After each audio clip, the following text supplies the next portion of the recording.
بسم اللہ الرحمن الرحیم الصلاۃ والسلام علیکہ یا سیدی یا رسول اللہ وعلی آلکہ و صحابکہ یا سیدی یا خاتم النبیین۔ محترم دوستو، سوال یہ ہے کہ قربانی سنت ہے کہ واجب؟ اس کے اوپر مرزا جونیئر جہلمی کا ایک بیان سامنے آیا ہے کہ جناب قربانی سنت ہے۔ علی بھی اگلا سوال ہے، عید قربان کی قربانی واجب ہے یا کہ سنت؟ عید قربان کی قربانی جو ہے آلموسٹ امت میں اتفاق ہے کہ یہ سنت مؤکدہ ہے، واجب نہیں ہے۔ سنت کا بڑا اہتمام کیا ہے، لہذا اس چکروں میں تو پڑھنا ہی نہیں چاہیے کہ جناب واجب ہے یا سنت ہے۔ بھائی سنت ہے کریں گے، البتہ یہ ٹیکنیکل بحثیں اس لیے کی جاتی ہیں جب حنفیوں کی طرف سے زیادہ ایمفسائز کیا جاتا ہے اس مسئلے کے اوپر، اور بلکہ وہ تو ایک اور سٹیپ آگے چلے جاتے ہیں۔ وہ کہتے ہیں گھر میں جتنے لوگ الگ سے بھی صاحب استطاعت ہیں، کسی بیوی کے پاس سونا ہے تو وہ علیحدہ سے اپنی قربانی کرے گی، فلاں کرے گی، اور وہ بہت آگے چلے جاتے ہیں۔ اس لیے پھر یہ بحثیں جو ہے نا وہ سٹارٹ ہو جاتی ہیں۔ تو یہ سنت ہی ہے، واجب نہیں ہے، لیکن سنت مؤکدہ ہے، سنت دائمہ، متواتر اور مسلسل بھی ہے۔ سب سے پہلے تو یہ ہے کہ میرے آقا صلی اللہ علیہ وآلہ وسلم کی احادیث سے ہمیں پتہ چلتا ہے کہ قیامت کی نشانیوں میں سے ایک نشانی یہ بھی ہے کہ تم ایسے ایسے مسائل سنو گے، ایسی باتیں سنو گے کہ جو تمہارے باپ دادوں نے بھی کبھی سنی نہیں ہوں گی۔ پھر ایک اور حدیث فرمایا کہ لوگ جاہلوں سے فتویٰ پوچھیں گے، سوال پوچھیں گے، علی بھائی اس سوال کا جواب کیا ہے، اور پھر علی بھائی اس سوال کا جواب دیں گے۔ اب اس اعتراض اور اس سوال کے جواب کی طرف آتے ہیں۔ سمپل سا اس کا جواب ہے کہ قرآن حکیم کے اندر اللہ پاک ارشاد فرماتا ہے فَصَلِّ لِرَبِّكَ وَانْحَرْ۔ یہاں پر ونہر کا جو صیغہ ہے یہ ہمیں بتاتا ہے کہ قربانی واجب ہے۔ ایک قاعدہ کلیہ ہے کہ قرآن حکیم کے اندر دو مرکزی چیزیں ہیں، ایک امر ہے اور ایک نہی ہے۔ امر، اللہ پاک کسی چیز کا حکم دیتا ہے، آرڈر دیتا ہے کہ یہ کام کرو، وہ ہمارے لیے وہ چیز فرض اور واجب بن جاتی ہے۔ اور اگر اللہ پاک ہمیں منع کر دیتا ہے، روکتا ہے، جس کو نہیں کہتے ہیں، تو وہ ہمارے لیے وہ چیز حرام ہو جاتی ہے یا مکروہ تحریمی بنتی ہے۔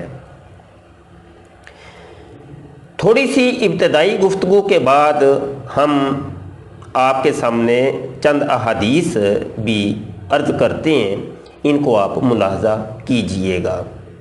یہاں پر میں آپ کے سامنے بہار شریعت کا ایک حوالہ پیش کرنا چاہتا ہوں۔ یہ دعوت اسلامی کی چھپی ہوئی بہار شریعت جلد اول حصہ اول، اس کے اگر آپ صفحہ نمبر 283 کے اوپر چلے جائیں، حصہ دوم کتاب الطہارت، اس کی ابتدا کے اندر ہی انہوں نے فرض اعتقادی، فرض عملی، واجب اعتقادی، واجب عملی، سنت موقدہ، سنت غیر موقدہ، مستحب، مباح، حرام قطعی، مکروہ تحریمی، اصاعت، مکروہ تنزیہی، خلاف اولا، یہ ساری تعریفات کی ہیں مولانا امجد علی اعظمی رحمۃ اللہ تعالی علیہ، جو کہ اعلیٰ حضرت امام احمد رضا خان فاضل بریلوی رحمۃ اللہ تعالی علیہ کے خلیفہ مجاز تھے۔ واجب اعتقادی کی تعریف یوں کرتے ہیں کہ وہ کہ دلیل ظنی سے اس کی ضرورت ثابت ہو۔ فرض عملی، واجب عملی، اسی کی دو قسمیں ہیں اور وہ انہی دو میں منحصر۔ واجب عملی کی تعریف ملاحظہ کیجئے وہ واجب اعتقادی کے بے اس کے کیے بھی بری ذمہ ہونے کا احتمال ہو، مگر غالب ظن اس کی ضروریات پر ہے، اور اگر کسی عبادت میں اس کا وجہ لانا درکار ہو تو عبادت بے اس کے ناقص رہے مگر ادا ہو جائے۔ مجتہد دلیل شرعی سے واجب کا انکار کر سکتا ہے، اور کسی واجب کا ایک بار بھی قصداً چھوڑنا گناہ صغیرہ ہے، اور چند بار ترک کرنا کبیرہ۔ یہ تو تعریفات میں نے عرض کی ہیں بہار شریعت سے۔ اب احادیث نبویہ صلی اللہ علیہ وسلم کی جانب بڑھتے ہیں۔ پہلی حدیث ابن ماجہ شریف اور رقم الحدیث 3123۔ نبی عالم صلی اللہ علیہ وسلم نے فرمایا کہ جس شخص کو قربانی کی وسعت حاصل ہو اور وہ قربانی نہ کرے تو وہ ہماری عیدگاہ کے قریب نہ آئے۔ ایک قاعدہ کلیہ یہاں پر بھی لے لیجئے، بات سمجھنے میں آسانی ہوگی اور بہت سے مسائل کا آپ کو حل مل جائے گا۔ وہ اصول کیا ہے کہ جو میں عرض کرنا چاہ رہا ہوں کہ وعید ترک واجب پر ہوتی ہے۔ یہاں پر جو حدیث میں ارشاد فرمایا گیا کہ ہماری عیدگاہ کے قریب نہ آئے وہ شخص جس نے قربانی نہیں کی یا نہیں کرنے کا ارادہ نہیں ہے اس کا، وہ ہماری عیدگاہ کے قریب، یہ وعید ہے، یہ ڈرایا گیا ہے۔ تو جو وعید دی جاتی ہے یہ ترک واجب چیز کے اوپر ہوتی ہے، نہ کہ سنت کے اوپر۔ ایک سادہ سی بات ہے، کبھی آپ نے سنا کہ جناب بیٹھ کر پانی پینا سنت ہے اور کھڑے ہو کر پانی پینا خلاف سنت ہے، 3 سانس میں پانی پینا سنت ہے، تو کسی شخص نے 4 سانس میں پی لیا، 5 میں پی لیا، یا ایک ہی سانس میں پی لیا، تو کوئی آپ کو کوئی وعید ملی ہو کہ بڑا عذاب ہوگا، یا مطلب یہ کہ اس کا ہمارے ساتھ کوئی تعلق نہیں ہے، اسلام کے ساتھ اس کا کوئی تعلق نہیں، جس نے 4 سانس کے اندر پانی پی لیا یا کھڑے ہو کے پانی پی لیا، ایسا نہیں ہے بھیا۔ وعید جو ہوتی ہے، جو ڈرایا جاتا ہے، یہ ترک واجب کے اوپر ہوتا ہے۔ میں اگر زیادہ دلائل نہ بھی دوں، قرآن پاک کی ایک آیت، ونہر، اور یہ ایک حدیث کافی ہے مجھے اپنا مسئلہ سمجھانے کے لیے، زیادہ لمبی چوڑی گفتگو اگر نہ بھی کروں۔ مزید آپ احادیث ملاحظہ کیجئے، سنن ابن ماجہ شریف 3125 حدیث کے اندر آتا ہے کہ حضرت ابن عمر رضی اللہ عنہما سے پوچھا گیا کیا قربانی واجب ہے؟ تو جواب دیا کہ رسول اللہ صلی اللہ علیہ وسلم نے قربانی کی ہے اور آپ کے بعد مسلمانوں نے کی ہے اور یہ سنت جاریہ ہے۔ ایک اور حدیث ملاحظہ کیجئے،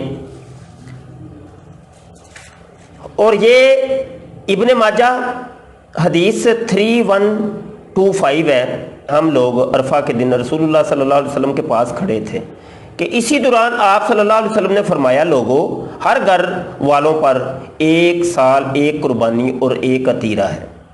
تم جانتے ہو کہ عطیرہ کیا ہے؟ یہ وہی ہے جسے لوگ رجیہ کہتے ہیں۔ اب یہ حکم دیا میرے آقا صلی اللہ علیہ وسلم نے، اللہ کا حکم، نبی کا حکم امت کے لیے فرض اور واجب بنتا ہے۔